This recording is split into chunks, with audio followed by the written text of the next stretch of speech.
Wallace M. Tucker. I'm an artist, I'm a photographer, I'm a graphic designer. I do a lot of awesome, amazing things. And I'd like to welcome you to my channel because you're going to learn some of the things that I learned growing up and some of the techniques that I learned. You know, make my art pop, make my art be rememberable, make my art be something that people want to see or have me create something for them. And if you're interested in learning some of those things, then buckle up because this is going to be a ride. So as you can see in the background right now, I'm working on the Ninja sketch. If you're not familiar with Ninja, he's an iconic Fortnite player. He's really good at what he does, and also he's a good marketer and knows how to get his brand out there. So I'm starting to create this sketch. I'm working on a lot of line detail and also blending. So blending is very, very important when it comes to creating, you know, photorealistic sketches, because you want that skin tone or that skin texture to sort of, you know, fold and move, and you know, you want to see that shading in there. So I spend a lot of time working on the shading, making sure that everything is right. I use graphite pencils. Super excited about these pencils. Like, I love 6Bs, anything that's super dark, you know, 7B. I usually start off in the H's, so I'll start the sketch with a 5H, 4H, and certainly gradually move myself darker. But for the most part, once I hit that 6B or that 5B, you know, I'm staying dark.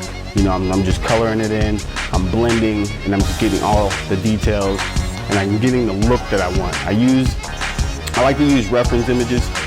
Before I even start a sketch, I do a lot of research on, you know, what's the best image to go off of. Also, what's going to be challenging to me. You don't want to do anything that's going to be too easy, because in the end you want to be better at what you're doing. So if you take on projects that are a little bit more difficult, you're going to learn as you go, and you're going to be able to, you know, achieve a more quality look while also pushing yourself to be a better artist. And that's always what I'm looking to do.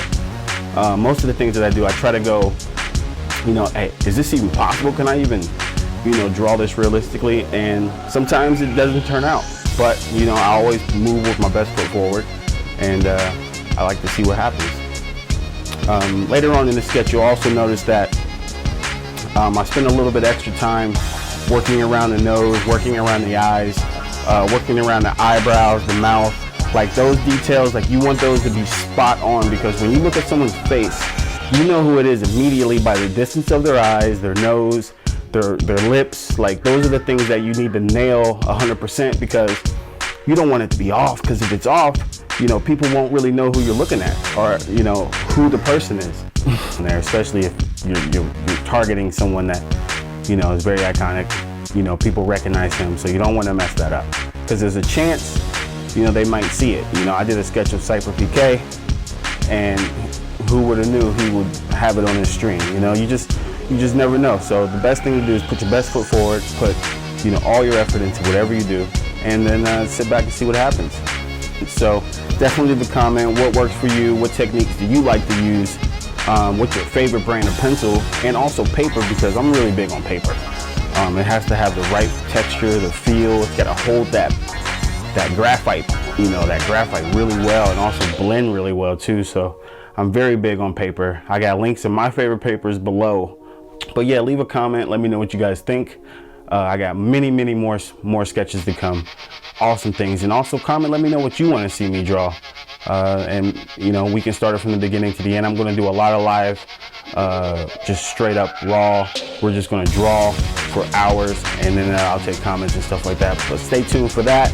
Reference images, you know, you want to pick something that's not going to be super easy, but then you don't want something that's going to be really difficult either. But you want to be able to push yourself to a better place, you know, not just keep yourself in some little box of just, this is what I can create and this is all that I can do, and push yourself further. I did some really intense, like, house sketches, or like architecture sketches, and they were really hard. And I learned a lot just by pushing myself through it, that hey, you know, it's going to be some trial and error. Some lines don't match up right, or some things don't look right, but you just keep erasing and keep stroking until you get it perfect, until you get it to exactly what you're looking for.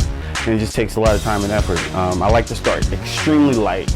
I like to stay in around the 5Hs, the 3H range, and just keep that really light until you get that line that you think is perfect, and then you hit it with a 6B or a 7B, or if you're so inclined, a 9B, which I do keep those in stock too. So You know, it goes really, really dark when you hit the 9Bs, but I love the look of it. It makes it look like the paper has a black hole in it, depending on how much darkness you put in one specific area. But stay tuned to my channel. I'm excited that it's out there. It's now that everybody can see, and I expect it to be something that people will look for and look towards and also learn a lot from. So this is exciting, and I'm glad that everyone's here watching, and stay tuned.